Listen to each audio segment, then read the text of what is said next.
iBlock Radio. iBlock Radio. You're listening to the sound. Love 101. Book a virtual appointment with a representative using Sagicor eConnect to discuss your life insurance or Sagicor Lifestyle Approved Retirement Scheme. The time by Sagicor eConnect is 7 a.m. and it's now time for the Morning Watch with Stokeley Marshall. Listeners to Love 101 FM are advised that the views and opinions expressed in this program are not necessarily those of Love 101 FM.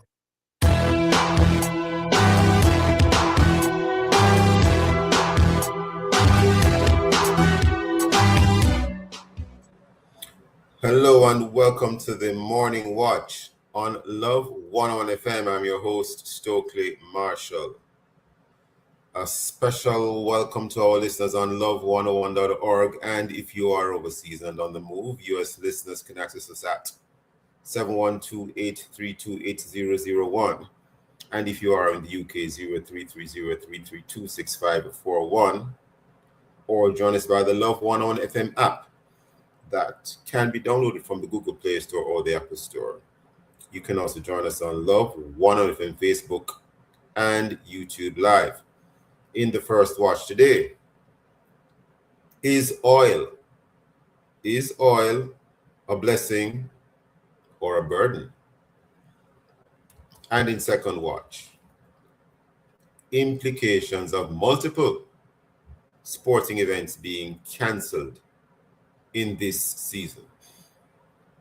For our social media question, we ask, what are your thoughts? Should oil be found off the shores of Jamaica? Blessing or burden? Share your responses in our Love 101 FM Facebook page and the YouTube channel, and also on WhatsApp. 876-997-3125 using the hashtag The Morning Watch. We'll share your responses later on in the program, but first, as I quote, Juka. All right, today's I quote says, "We all walk in the dark, and some of us turn on the lights." This one is from Earl Nightingale.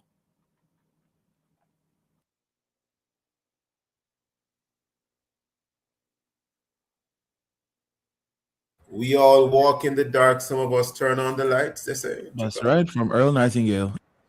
That sounds like an interesting one there.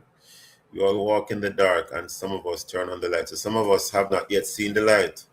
And what's funny, his last name is Nightingale. So you know, that's interesting.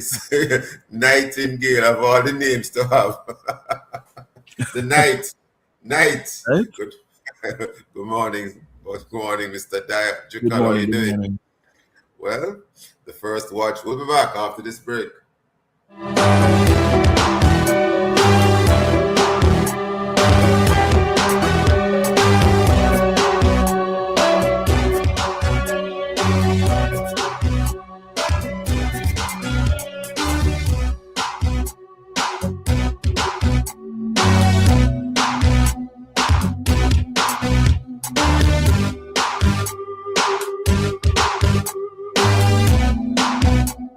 Sharing the experience at Fontana Pharmacy. We have a wide variety of items in store just for you. Fill your prescriptions while you shop. And senior citizens enjoy 10% off. Shop household, cosmetics, toys, and many other departments. We also offer curbside pickup and delivery. Visit our website at fontanapharmacy.com. Fontana Pharmacy, where it's all good inside. Run we a run we a walk and we learn a mission. Run we a run, lace up your shoes and take your position.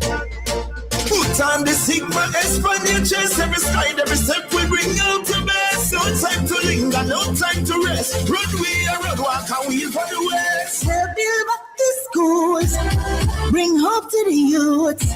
If we plant the seed, we will all reap the fruit. Let's help raise $150 million to repair and rebuild damaged schools in the West. Sagicor Sigma Run. Register now at SagicorSigmaRun.com. Run we a run. Run walk and wheel for the west.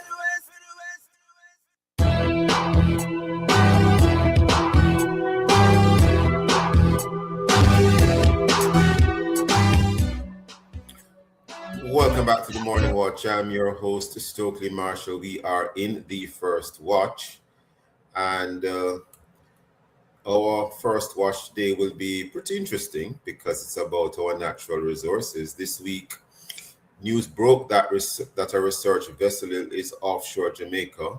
No, they're not drilling for oil. They're not drilling, but they're doing exploratory work. They're testing, only testing, and they're looking at the seabed. And these are early days, but it's enough to spark interest and questions. Now, we know that some of our partners or fellow Caribbean counterparts, territories, Guyana, Trinidad and Tobago, you could even say Venezuela, they're in South America, they're pretty close to us here in the Caribbean, and they have oil resources, and the question can be, how have they fared with that natural resource? And today we're asking, what, if anything, does oil do to countries? We have as our guest today Joseph Cox, economist and strategic consultant, host Caribbean Business Review. We also have Dr. Dave Allain, former head of the Human and Social Development Committee, responsible for transforming the borough of Chaguanas to attain city status, Trinidad and Tobago. He's also Justice of the Peace and the Bishop of the Flaming Word Cathedral. Dr. Allain and Mr. Cox, good morning. Morning. Gentlemen, how are you doing? I'm doing well, thanks. Okay. Well, yes. And Bishop? Yes. Morning to Love 101 and all Thank the you. Thank you, listeners. sirs. And viewers. We're on YouTube as well. Viewers. Yes.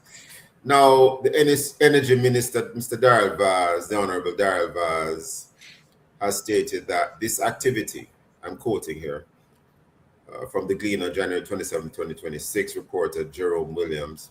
The headline of that article, or that bit of a report there, is, any comments on this?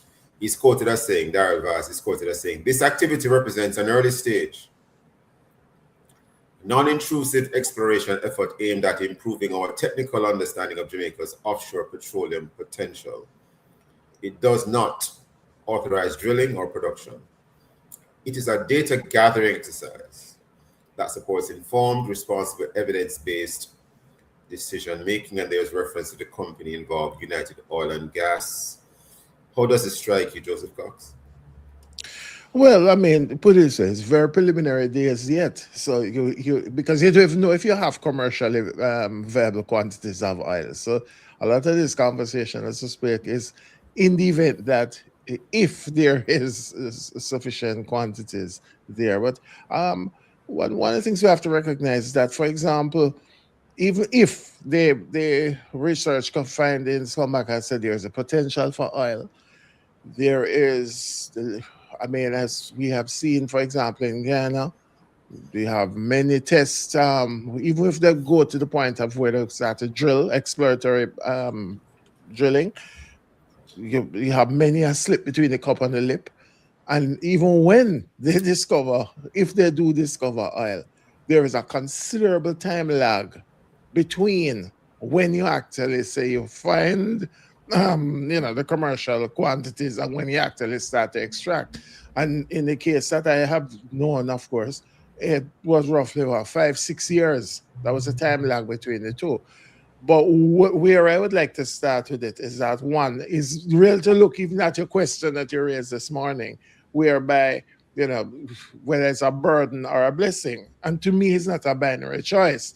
It's a matter of how you nuance it and how you manage the process. So, for example, one of the criticisms I've always had of us in this region, not just Jamaica, in this region, is that we have been notoriously bad at constructing the extractive constructs. So contracts that deal with like bauxite, etc., etc. We have never, I don't think we have got the formula right. And as we have seen with some of our colleagues throughout the region, they have had their own missteps. And therefore, even if we are going down this path, it seems to me that you have to, one, ensure that you have all of that legal underpinning really grounded. Then, of course, we have to look at things that know some of the issues that come with oil, to be honest with you. If you do have oil, right? You're looking at an economy that will be, again, sufficiently transformed. Yet again, no, but we are not Guyana. We have a very, very vibrant tourist industry. So we have to take into consideration potential impacts that may have on coastal resources, etc., and what happens in the event of like oil spills and so on and so forth. That's one. But two, you also have to look at where we are, and what we don't want to do is get back into the stage like what is happening in Ghana, where the wages were so low for so long, right, that they got caught in a bit of a dilemma. Because as with an emerging oil economy, prices started to go up, right? But the wages have not been able to match it. Now, here's the interesting dilemma that most people don't appreciate. If the government adjusts the wages to match basically what's going on in terms of the general movement of prices and the cost of living, they are likely to push the country into hyperinflation. That's one. So therefore, what they have had to resort to is that they have had to resort to, and even in the budget that they announced on Monday in Guyana, they have had to be allocating these conditional cash transfers, sorry, of $100,000 for each adult Guyanese in the coming year. So that's one aspect of it. And the second aspect of it is, even if you do have oil and the foreign exchange is coming in, you have to realize and you have to take into consideration that you have to keep most of that money offshore. Because if you put it into your coffers, what is going to happen is that you are going to trigger a revaluation of your currency. And that will make your exports less competitive. So you end up in a worse position. So that's why I say it's not a burden or a blessing. It's how you nuance it and how you treat with the issues, because it can work to your benefit, but it's all a matter of management of the resource. And of course, the last thing I want to say at the opening salvo is that what we have to do is also dial back expectations. And this is particular to our political directorate.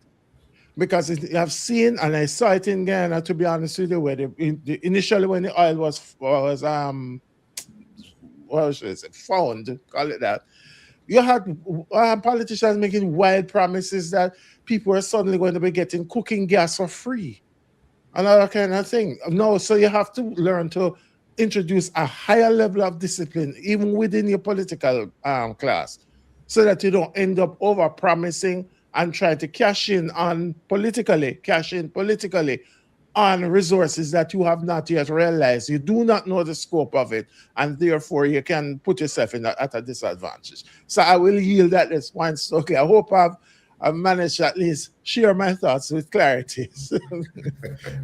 Well, you have. I think you have. And in fact, we're almost up on the break already. But Dr. Elaine, I don't know if you have anything you want to start to share before we get to the break, sir. Yeah, what I'd like to say, I mean, the whole idea and the whole fact that, that they're exploring and they're looking and they're hoping that they will discover oil off Jamaica, it means that the country is going to be, if it should happen, and that's a if, but the fact that they are looking and what we have seen in the Caribbean. Dr. Elaine, hold that thought for a second, because I see we're now upon the break, but after the break, please finish that thought. Listeners and viewers, please stay with us. We'll be right back on the Morning Watch.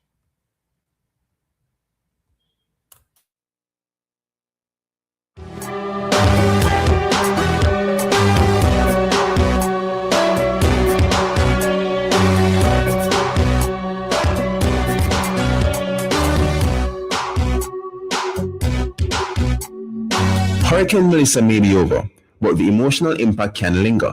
It's normal to feel anxious, sad, or overwhelmed. Talk about your feelings. Stay connected with family and friends and reach out for help if you need it. Call the Mental Health and Suicide Prevention Helpline at 888 New Life. That's 888-639-5433. You can also access the You Matter chat line by messaging the word support to 876-838-4897 or at You Report Jamaica. A message from the Ministry of Health and Wellness. Everyday moments like buying groceries, paying bills, and grabbing lunch add up. Each time you pay with your Visa card, you're earning a chance to win. 10 lucky winners will receive US $1,000 in household supplies, plus US $1,000 for a registered school in Western Jamaica. 5 winners will win US $500 in groceries, and 3 winners will take home a 30-inch gas stove with a gas cylinder. Every tap earns an entry. Pay with your Visa card today for your chance to win. Promotion ends March 6, 2026. Conditions apply. Visit visa.com.jm. Authorized under Section 58.3 of the Betting, Gaming and Lotteries Commissions Act.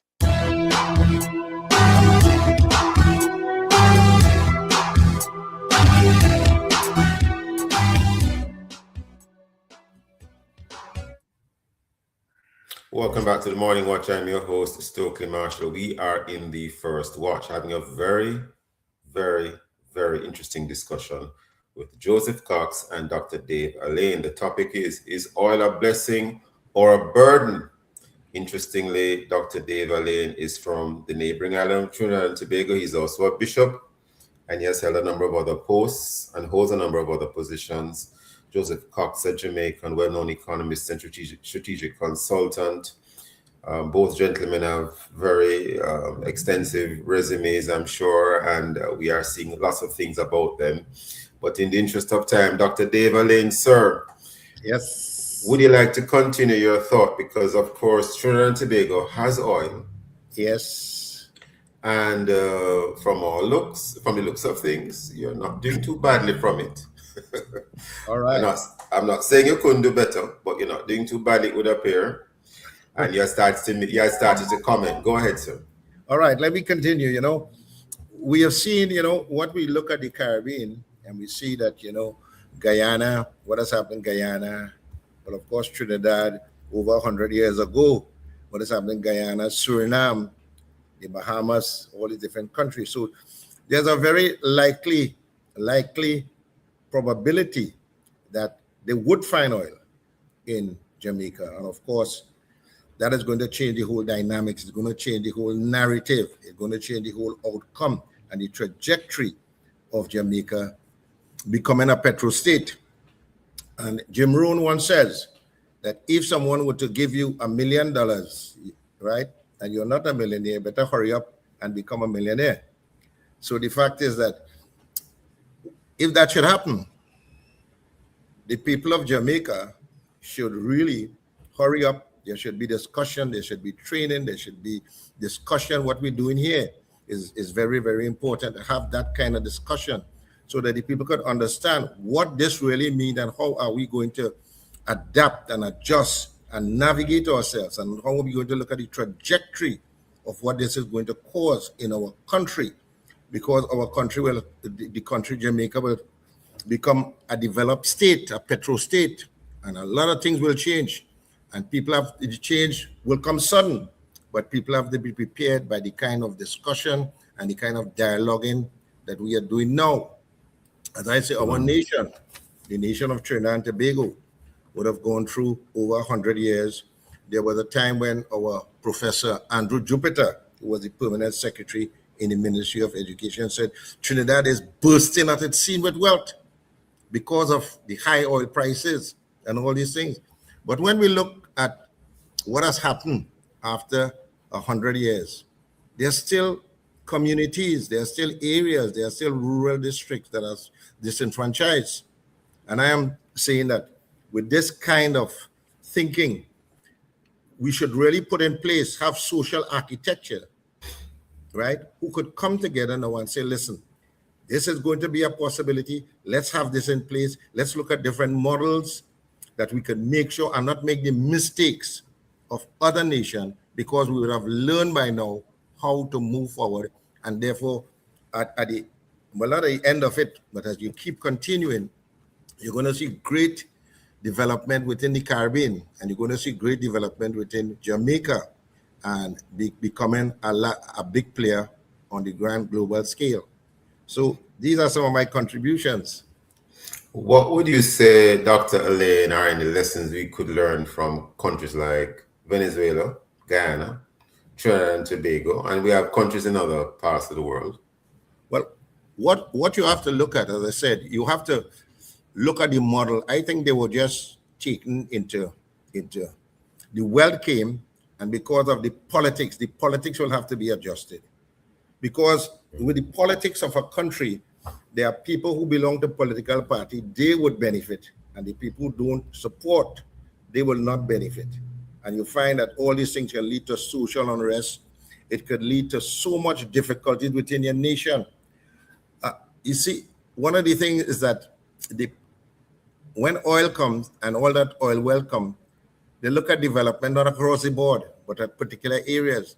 And some of the areas that are disenfranchised, you could lead to all the kind of conflict, the military conflict, you could deal to upheaval in society, you could lead to disgruntled society, and you cannot move forward. So we've seen this. We've seen the impoverishedness of nations who did not take this into consideration, who didn't fix their politics. And of course, you will have the large players, and aligning to the large players who have their own self-interest. They are not about our interest. They're about. When you say large players, you mean large oil companies? Yes, the large companies who will come in, and the big countries that will want to get your oil. So they will come into, for instance, extract and maybe have an arrangement with local government in the country to say you will earn a certain percentage, but the company will likely take the lion's share, so to speak. That's right. Of the wealth. That's right. And how does an island state like Jamaica sort of navigate through these waters? Because the reality is that at the moment, anyway, I don't know if it will ever happen in any of our lifetimes here on this platform, but certainly at the moment, it appears as if when you want to do the extraction for commercial gain, it is certain large entities, and they normally have their headquarters somewhere in the northern hemisphere, and they are able to move in quickly. They have the infrastructure, they have the experience, and they have the legal expertise likely. So they already have these contracts that they have canned, and they can adjust them to suit the relevant country they go to. And I'm not saying we don't have great lawyers in the Caribbean, but we probably would be faced with lawyers versus lawyers, larger countries versus smaller countries, and there's a balance of power issue. So how does one practically go through all of that and sift through it and still get a good deal? Well, you have to get a good mandate from the people, and you have to work in the interest of the people, just like we had in our own nation when our former prime minister would go and renegotiate with all these big BPTT and to get better prices, Shell to get better prices, because they would always. When you say former prime minister, you mean? Yeah, Keith Rowley. Okay. Yes, right. They would negotiate to get better prices because these companies will try to get the best deal for themselves, and we have to safeguard against those things. And with the experience to know, having dealt with these people for many years, remember we are 100 years now, over 100 years in the oil business, and we are coming to a place where, oil do not spoil, but however, oil does not spoil, but however, it can run out. And we have to make sure. What were some of the strategies? No prejudice at all to the current Prime Minister, Kamla Prasad-Bissesa, but what were some of the things you would argue that Dr. Rowley did that you think helped Trinidad and Tobago in its own negotiations and discussions in terms of its oil industry? What lessons could be learned there? Well, I think we have to look at how much, you see, when we look at the extractive industry and what is happening all over, how much they take out and they don't develop a lot. They leave the place that they extract from. They don't get much, and at the end of the day, the areas are not developed, the countries are not developed, and all the wealth is shifted in their favor. And those things have to be guarded. We have to have strong negotiators. You have to look at strong models. You have to look at strong leaders who are going to negotiate for better deals for our country, for better deals for what the Caribbean is going to. We must have a Caribbean unity, that where the Caribbean could come, stand strong together, dialogue with each other, come together and say, hey, we are now entering into the field of the big players, and therefore we must start acting as big players. We must negotiate as big players. We cannot go in there, right, playing small ball. We have to go in as big players, and it takes a lot of training, it takes a lot of understanding, it takes a lot of looking at other successful models, right? Successful models. Forget that you were once a colony. Shake that off your mind and just readjust. We are in this game and we just need to get the proper deal. That's what you're saying, Dr. Elaine. That's what I'm saying. Understood. Joseph Cox, here in Jamaica, we have had experience with large bauxite companies, even today, but even in the past, right up to the present. And we have had challenges where the argument can be in some cases that they would mine out certain areas and these areas would be left in a particular state or situation or position. And, in the minds of some Jamaican leaders, they might be tempted to say, well, we just want to get a deal, and they may not push hard enough for the best deal. Not saying that's what happened, but we know the reality sometimes when you're dealing with large players from countries with large militaries overseas. Joseph Cox, I mean, I'm not saying that these things are part of the negotiation and that these things arise in the negotiations, but in the back of people's minds, these things might be very present in your thinking as you are having these discussions across the table. So, Joseph Cox, any thoughts before we wrap today? How can Jamaica navigate if in the event down the road we discover that there are commercial quantities of oil that we can? All right. Two quick things. Source the best expertise you can find in terms of both negotiating oil arrangements and, of course, treating with the contracts. Reach out to our brothers and sisters in Trinidad. They have a long history and they can learn. This is one time. This is not insularity we're talking about. You have to collaborate here now to get the best. So Dr. Elaine, Joseph Cox, yes. I think is calling on you from now, but he never said so. But I'm just joining the dots. I'm connecting the dots here. Continue, Joseph Cox. Yeah, and the second thing that we have to do is ensure that we start to put in place. Once there is the determination that there really is commercial quantities, ramp up your training, because if you can't just walk into an oil platform without any expertise. So you have to ensure that people are trained and that they have the requisite skill, or what Dr. Elaine is speaking about will come to fruition, whereby you import all the labor and basically everything, and you basically you have the resource, but you are benefiting in a very marginal way. You have a lot, and you don't necessarily want it only to be expatriates who come here to do all this work. Precisely. And then they leave, and there isn't much training of persons from here in Jamaica. Yes. Well, Dr. Elaine, any final thought you want to leave with us? We've heard from Joseph Cox. Yes. Well, one of the things is that that training, that aspect of training, must come in, because when these big players realize that you are not trained, they are going to take advantage of you. And we have to make sure that once this happens, at the end of it, right? Dr. Elaine, we have heard you loud and clear. Yes. We cannot let them take advantage of us. Heard you loud and clear, Dr. Elaine. You never said it that way, but that seems to be where you were headed, sir. You have not rebutted me. I'm not. Okay. Dr. Elaine and Joseph Cox, I want to thank the both of you for this very interesting conversation, and we look forward to further conversations such as this. Thank you for your time and for your thoughts this morning. It was a pleasure. Listeners and viewers, we'll be right back on the Morning Watch.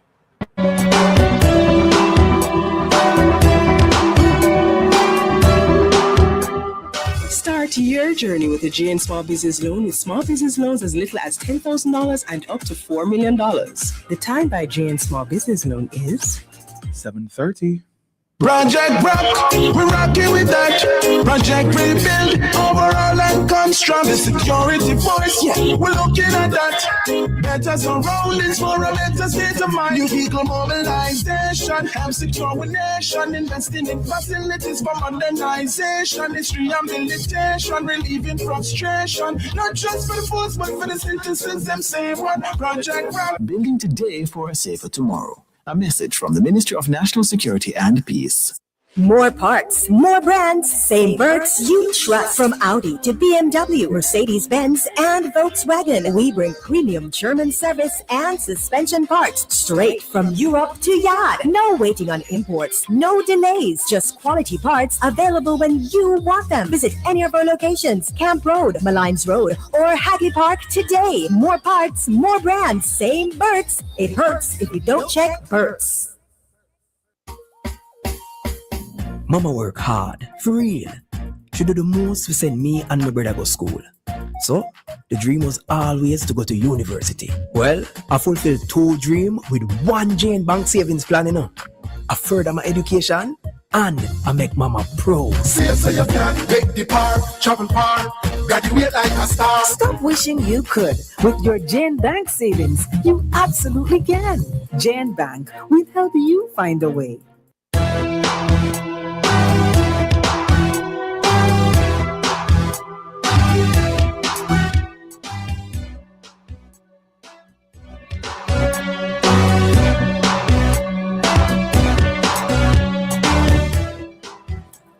Welcome back to the Morning Watch. I'm your host, Stokeley Marshall. Let's take a look now at the newspapers to see what Jamaicans and others are saying and doing. And interestingly here, we have an item of news online dated, of course, the January 20th, 2026 in the Jamaica Observer. Minor earthquake felt in Jamaica. Minor earthquake felt in Jamaica.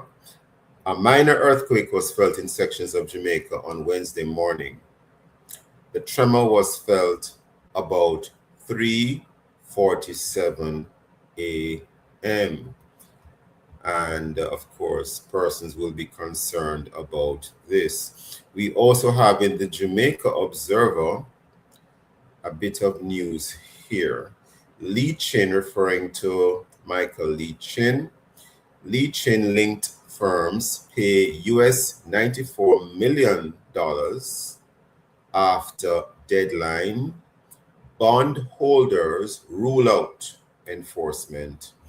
This story by Dashan Hendricks, and there's a photograph here of Michael Lee Chin, chairman of NCB Financial Group. So again, Lee Chin linked firms pay US $94 million after deadline. Bondholders rule out enforcement. We also have here in the Jamaica Observer another item of news in terms of companies. This one is about Jamaica Broilers. The headline reads, Jamaica Broilers secures full $24 billion local refinancing. U.S. financing remains a work in progress. This story by Karina Bennett. And we now turn to the Gleaner.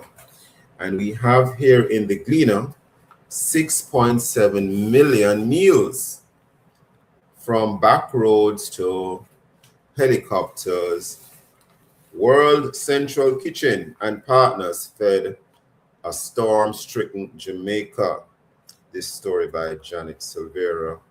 And this is in relation to the recent passage of, the passage of Hurricane Melissa late last year, October the 28th, 2025. We have here another story on the front page of the Gleaner. Union roots bear fruit for Jamaican farm workers in New York. This story by Sashana Small. And we have another story here in the Gleaner NWC to start water sewer upgrades along Upper Monroe Road. Well, this actually is dated yesterday, 27th of January 2026. And construction works to upgrade water and sewer infrastructure will start along Upper Monroe Road in St. Andrew on February the 2nd, with completion expected by March the 6th. The National Water Commission says that will be of interest to many persons who traverse the roads in St. Andrew. Those and many other stories in our various news sources. Coming up next, we'll share with you some of the feedback from our Facebook, YouTube, and WhatsApp question, which is, what are your thoughts? Should oil be found off the shores of Jamaica? Blessing or burden? If you haven't done so yet, leave your response in our Facebook or YouTube. Love 101 FM Jamaica Live, and also WhatsApp, comments, and voice notes too. 876-9973-125 using the hashtag The Morning Watch. We'll be right back.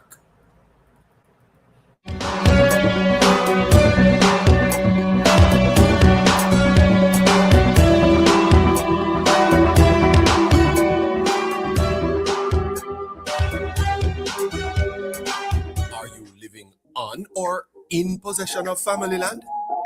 Do you want to sell or subdivide the property? Use eLand Jamaica to search for details on the property. You can complete a title search and verify the owner before you sell the property. If your name does not appear on the title, register the land or clarify the existing title in your name before you sell. A title is a notice to the world of your ownership of land. For more information, contact the National Land Agency at 876-750-5263 or 876-946-5263. The National Land Agency, one goal to serve you better. As a contractor, I never work without a plan. As an electrician, protection is always a priority. If you're a small business owner or an independent contractor, there's a plan that gives you protection and coverage. Sagicor Pro Shield. Get up to $1 million critical illness coverage and cover up to 80% of your medical costs for as little as $15,510 every 3 months. Get the protection you need with Sagicor Pro Shield. Call 876-936-7784. Conditions apply. It's the start of Reggae Month, and Love 101 will be sharing with you the live broadcast of the Reggae Month church service, Sunday, February 1 at 9 a.m. from the Fellowship Tabernacle Church. Come catch the rhythm, come worship and give God thanks as we kick off Reggae Month, celebrating all things Jamaican. The service will be live on the family station, Love 101. Your youthful input on the happenings of the day. Youth Sounds is brought to you by the Jamaica Baptist Union. It is a program of the Jamaica Baptist Union Youth Department. Youth Sounds every Wednesday at 4:15 p.m. on the family station, Love 101. Youth Sounds. Youth Sounds? What do you mean about Youth Sounds? Youth Sounds. Don't know it's Youth Sounds. Youth Sounds.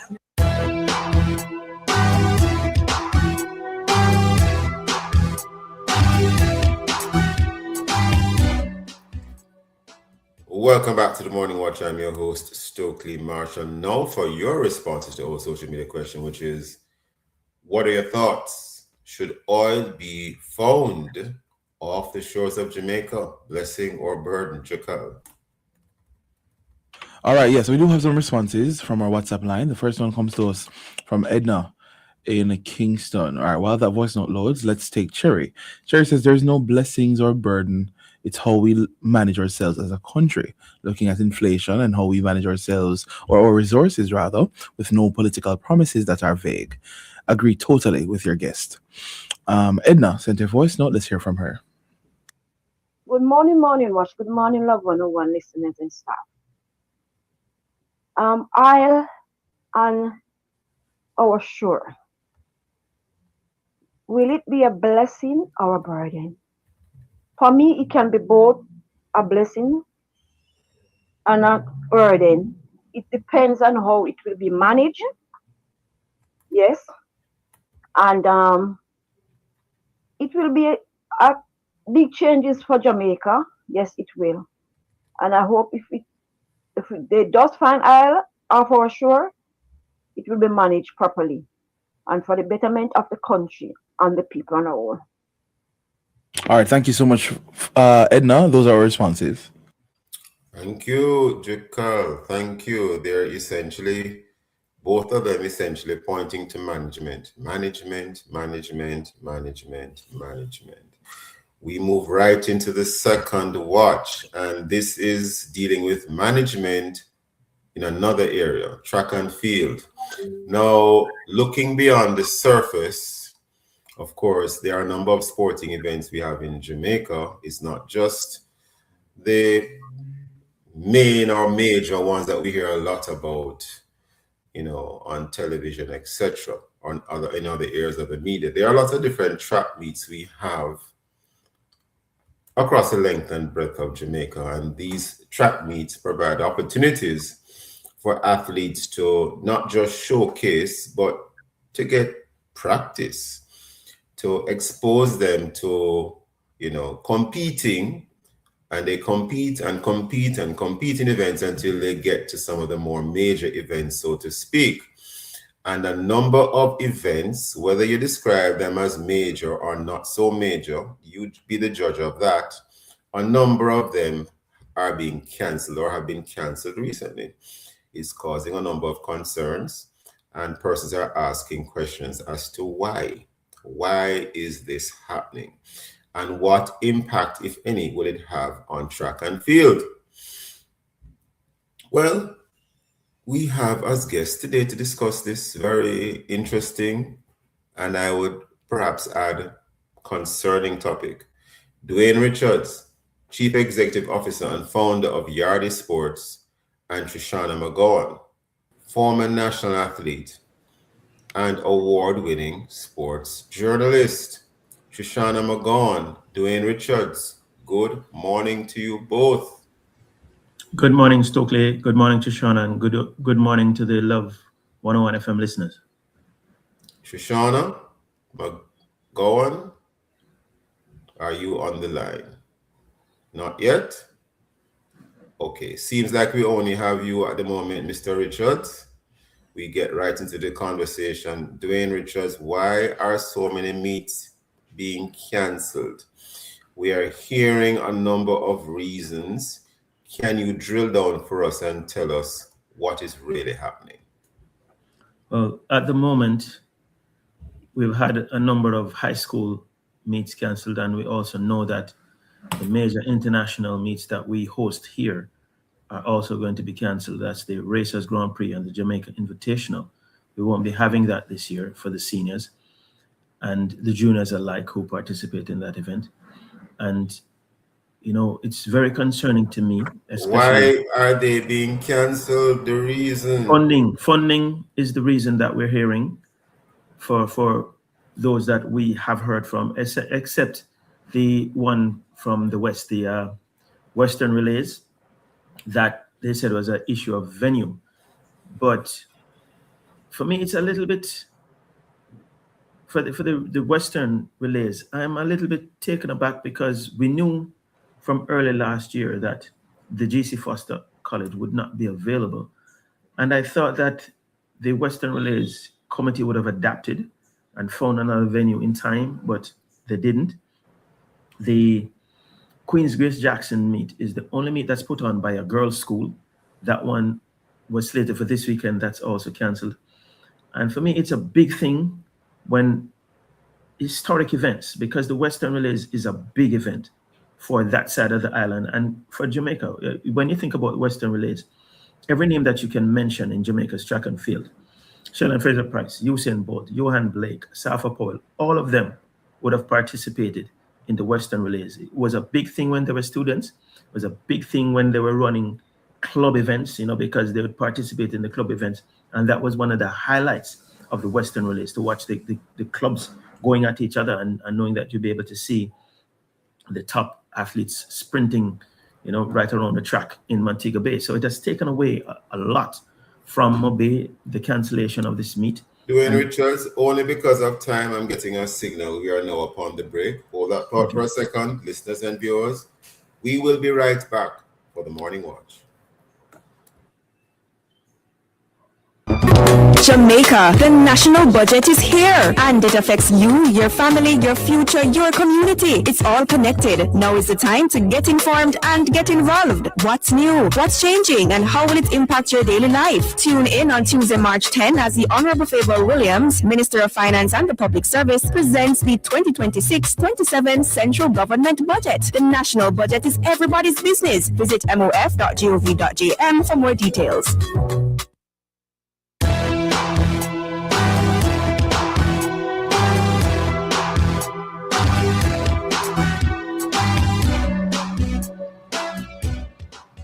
Welcome back to the Morning Watch. Welcome back to the Morning Watch. I'm your host, Stokeley Marshall. We are in the second watch. And we're having a discussion this morning on sports.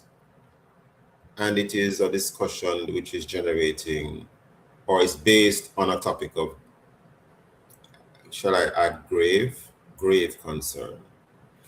And it is about the state of track and field in terms of the cancellation of events. Implications, the topic itself is implications of multiple sporting events being cancelled in this season.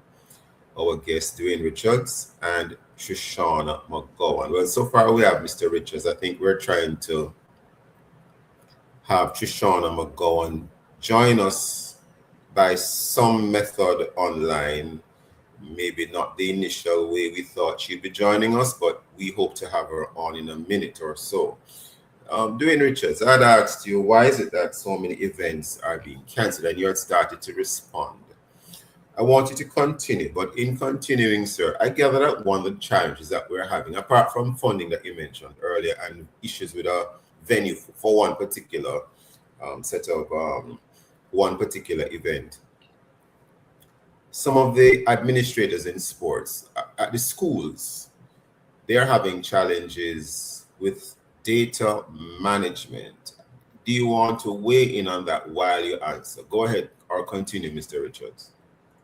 Well, I'm just now being made aware of the data management issues, but what I do know is that a lot of schools struggle with numbers. So in terms of numbers of administrators who are able to be a part of the sporting program, that would put a heavy burden, a heavy burden and a heavy load on those who... They don't have enough teachers on staff who are part of the track and field program to... No, mostly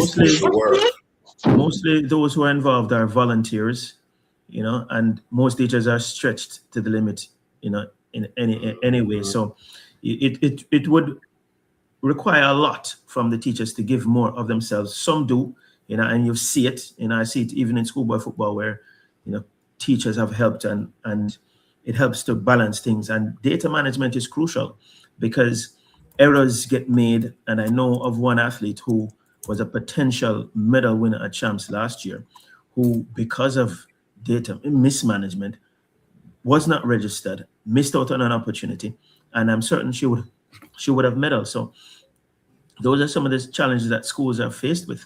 And sometimes it takes even parents to volunteer to help to be a part of the management process. And that happens a lot in the bigger programs where you see a lot of mothers coming in and helping out on a Saturday at the development meets, and you see the parents there helping. And that is what makes the vibrant programs work. The smaller schools struggle, and that's where the challenge comes in. So there are a number of challenges that people aren't aware of that affects and impacts the performance of student athletes. And so it requires a lot from the stakeholders, to give more, to be able to do more.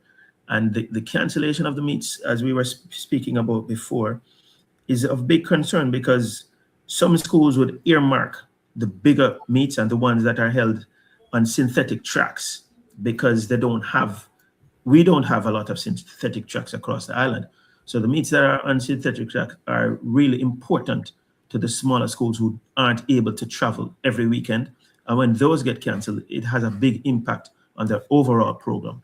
And so that is why it has become such a big concern this season, because the impact of the hurricane is significant. The impact of the cancellations also becomes significant because down the line, it will affect the performance of the athletes at Champs and then at Carifta Games and then the World Junior Games. So it's a knock-on effect on our track and field when these meets get cancelled. We have Trishana McGowan on now, and I think we might also have online as well Kathia Davis, who is the host of Sports Talk right here at Love 101 FM. Trishana McGowan, I think you have heard some of what Dwayne Richards has said. I don't know if you have any comments. One of the issues affecting schools is, apart from the whole matter of funding and manpower, or you could even add woman power assisting, data management seems to be a challenge. I don't know if some of the schools are even having challenges with the Data Protection Act. That I didn't see, but I wondered about it when I saw data management. Trishana McGowan and then Kathia Davis, if she will be weighing in as well. Trishana McGowan? Yeah, good morning. How are you? Happy to be with the team? Yes. Sorry that you're on so late, but never too late for a good shower of rain. Please help us. What's happening?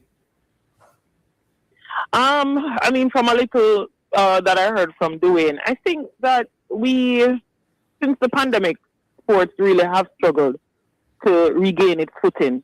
They're already struggling, and I think, just have not been able to get back to what it was, I think, post or pre-pandemic. Because we, for example, when you look at several of the meets, we're talking about 2020 to 2022 or so. I mean, we're now 2026. Yeah, once before the pandemic what? We came to a close on March 2020?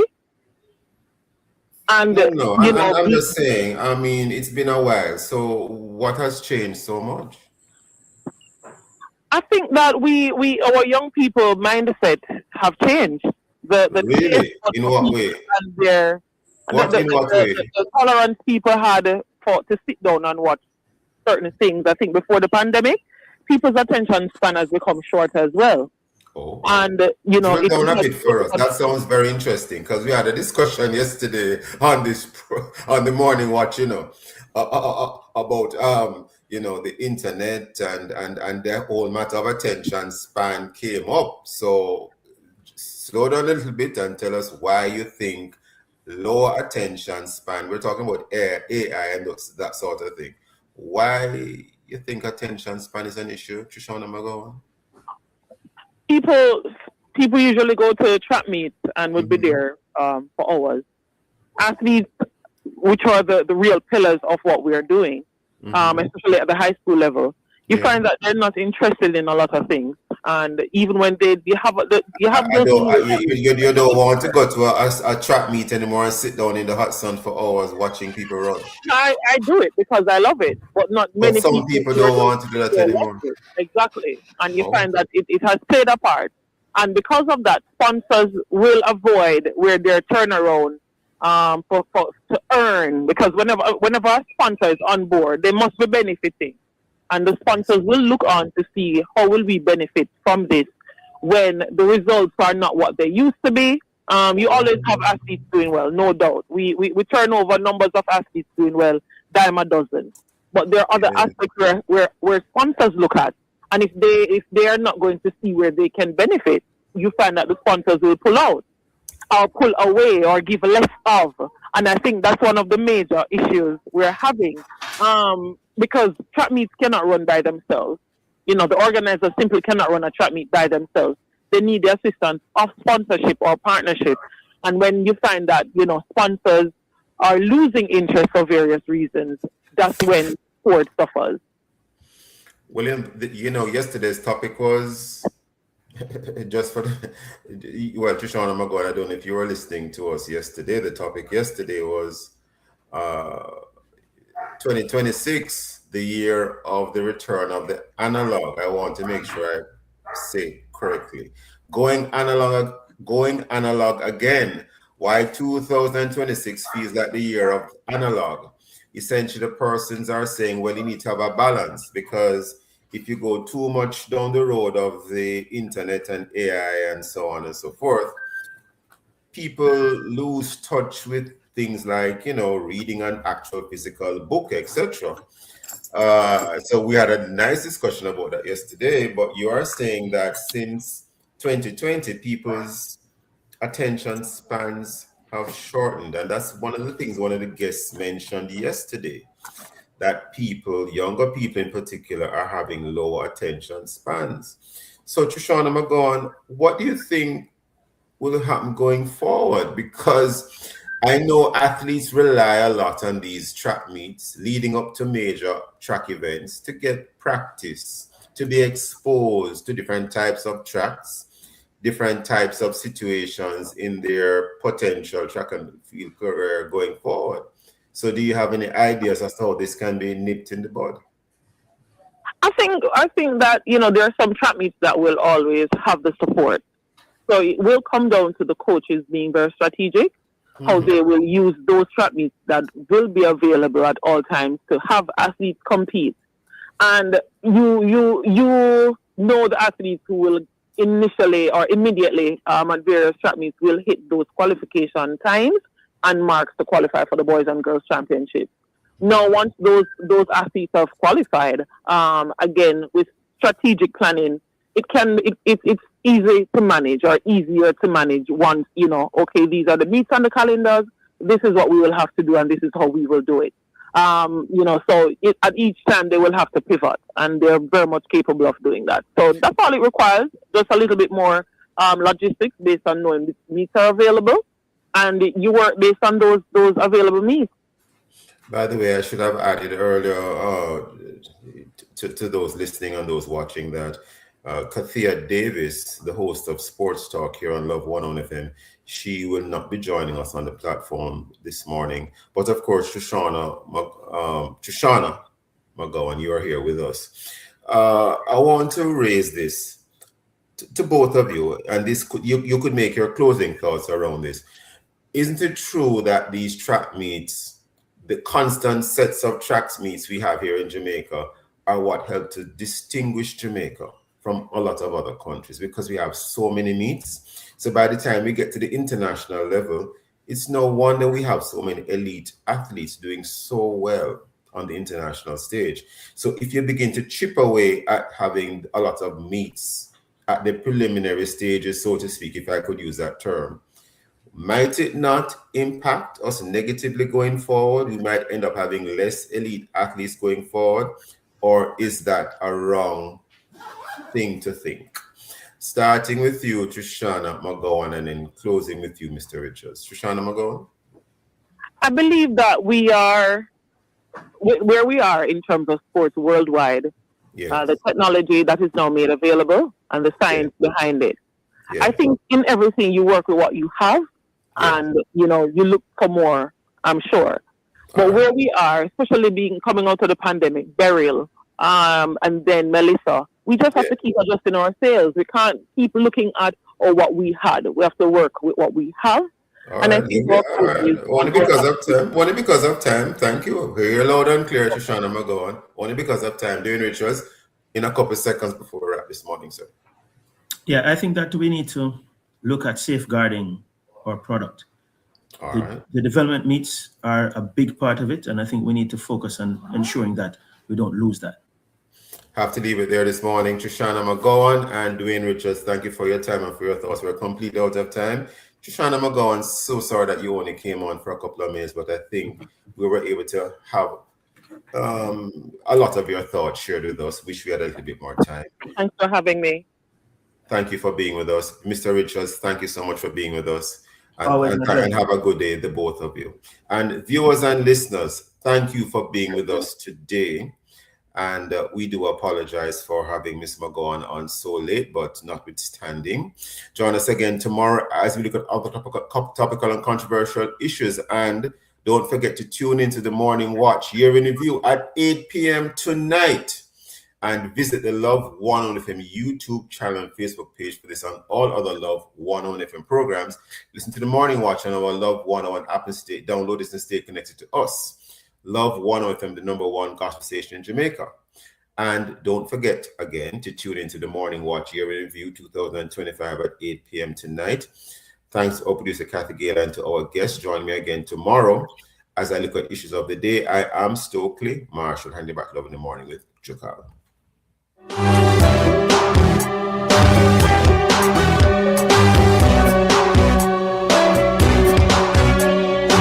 That was the Morning Watch with Stokeley Marshall. Coming up next.